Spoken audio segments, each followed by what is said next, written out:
एक देश के सामान्य नागरिक का, गांव का जो नागरिक सलाह दे देता है तंत्र को ठीक किए जाने में, वो काबिले गौर होता है। कि सड़कों पर संघर्ष करिएगा तो जनहित के सवाल नजर आएंगे। जब जनहित के सवाल नजर आएंगे तो स्वस्थ लोकतंत्र की दिशा में बिहार और आगे बढ़ेगा। नमस्कार, मेरा नाम आलोक है। आप लाइव स्ट्रीम देख रहे हैं। आरजेडी की ओर से प्रतिरोध मार्च किया जाएगा।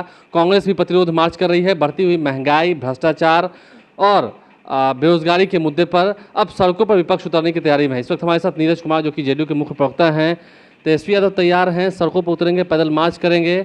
कई सारे मुद्दे हैं उनके पास। मुद्दा तो विपक्ष के पास होना ही चाहिए। तो राजनीति में अगर विपक्ष विहीन लोकतंत्र की बुनियाद तो चल नहीं सकती। और जननायक कर्पूरी ठाकुर जिस चेयर पर बैठते थे उस पर वो विराजमान है, तो स्वाभाविक है मुद्दा का तलाशना चाहिए। लेकिन मैंने जो खबर देखा कि महागठबंधन के तमाम घटक दल, तो हम उम्मीद यह करते हैं कि कांग्रेस पार्टी को अगर आत्मावलोकन आपने करा दिया, एहसास कराने के बाद कि दलित समूह के लोगों के साथ जो उनके नेता हैं उनके साथ जो आपत्तिजनक टिप्पणी किया और वह आपने कान से साफ साफ सुना, बिहार की जनता ने देखा। भक्तचंद दास को लेकर जो कहा, हाँ, मैंने नाम जो भी प्रभारी हैं, सीनियर मोस्ट लीडर हैं, और हमारी चिंता इसलिए है कि बिहार, बंगाल, उड़ीसा एक राज्य था, उड़ीसा को रहने वाले हैं, तो मन में पीड़ा हुआ कि एक बिहारी जिसके अंदर में बिहारी पुट होगा उसके साथ ऐसा व्यवहार किया जाना,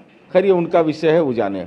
लेकिन हम यह जानना चाहते हैं कि माननीय नीतीश कुमार जी की कार्यशैली से विपक्ष को अवगत होना चाहिए। चाहे वह महंगाई का सवाल हो या भ्रष्टाचार को नियंत्रित करने का सवाल हो अथवा रोजगार का सवाल हो। माननीय मुख्यमंत्री नीतीश कुमार जी ने अपने कार्यकाल में जनसंख्या घनत्व में और क्षेत्रफल के हिसाब से बिहार को अगर मानक माना जाए और राष्ट्रीय विमर्श के तहत विभिन्न राज्यों के आंकड़े का तुलनात्मक अध्ययन किया जाए तो हम समझते हैं बिहार बहुत बेहतर किया है।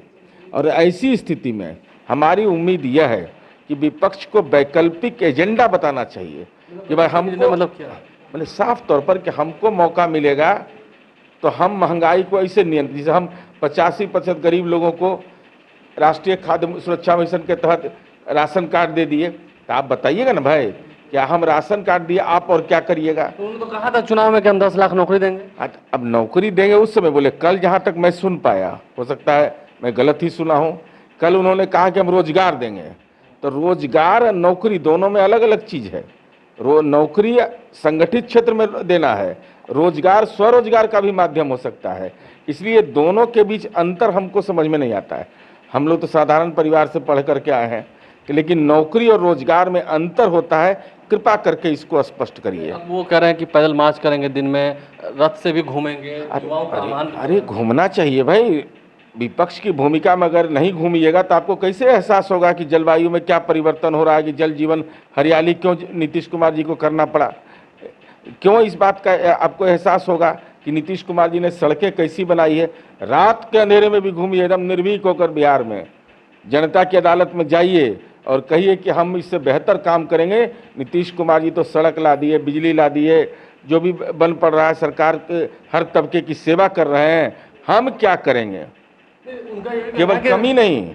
जेडीयू क्यों चुप है? क्या महंगाई बढ़ रही है उन्हें नहीं दिख रहा है? अरे हम लोग भ्रष्टाचार बढ़ रहा है उन्हें नहीं दिख रहा है? भ्रष्टाचार को नियंत्रित करने के रोल मॉडल है नीतीश कुमार जी ना। अभी आज ही अखबार में पढ़े हैं ना, गृह सचिव का संपत्ति जब्त हो गया।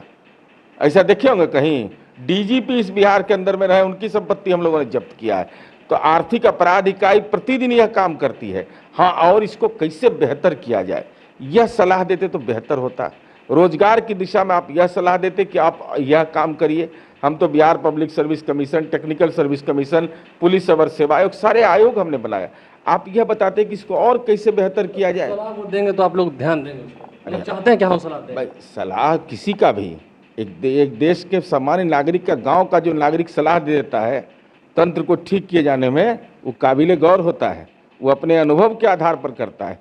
इसीलिए हम कहते हैं कि सड़कों पर संघर्ष करिएगा तो जनहित के सवाल नजर आएंगे। जब जनहित के सवाल नजर आएंगे तो स्वस्थ लोकतंत्र की दिशा में बिहार और आगे बढ़ेगा। आरजेडी से भी नीरज कुमार कह रहे हैं कि आप सलाह दीजिए, ज़रूर उस पर गौर किया जाएगा।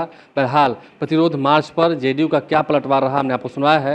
हमारे चैनल को सब्सक्राइब कर लें, साथ साथ फेसबुक पेज भी लाइक करें। धन्यवाद।